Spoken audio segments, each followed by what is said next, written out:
Recommend some specific strategies that you can employ in order to maximize your communications investment. To begin with, put your money where it counts most. Now this may sound obvious, but it is often overlooked. In a communications project, every piece of information is frequently given equal weight. Instead, place your emphasis on the key points, especially those that need to change viewer attitude or behavior. Don't forget our favorite viewer. He's always lurking out there somewhere. In this case, it's easy to predict which topics are more likely to concern him. But what if there is something happening in the market that will have a huge impact on your business? This is when smart, strategic, and creative thinking is essential. One strategy is to break what I call the predictability mold. If your presentation approach looks like and feels like every other one the viewers have experienced, you are encouraging them to hold on to their existing biases and opinions and general level of interest.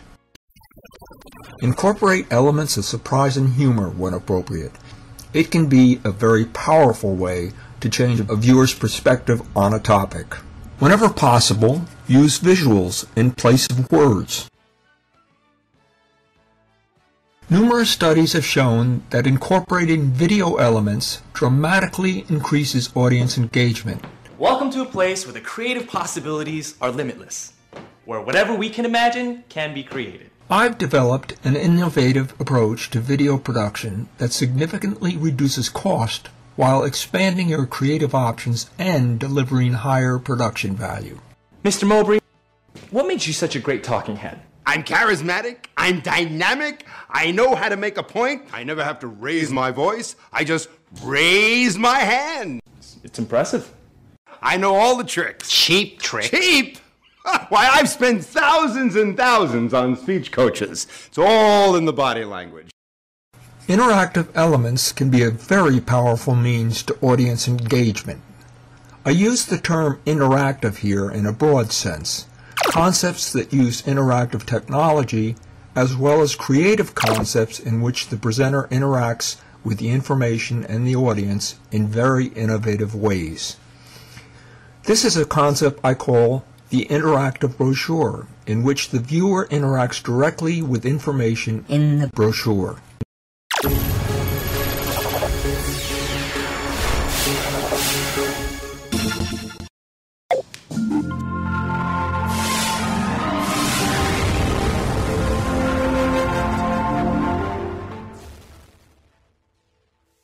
And finally, as much as possible, start your thinking and planning with a clean slate.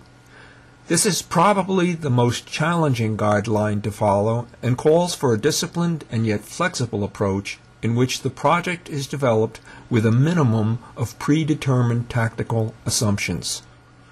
I call this process the Communications Realization Plan.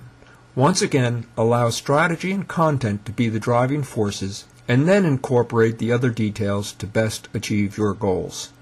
This calls for a balance of practicality and creativity and a willingness to avoid foregone conclusions.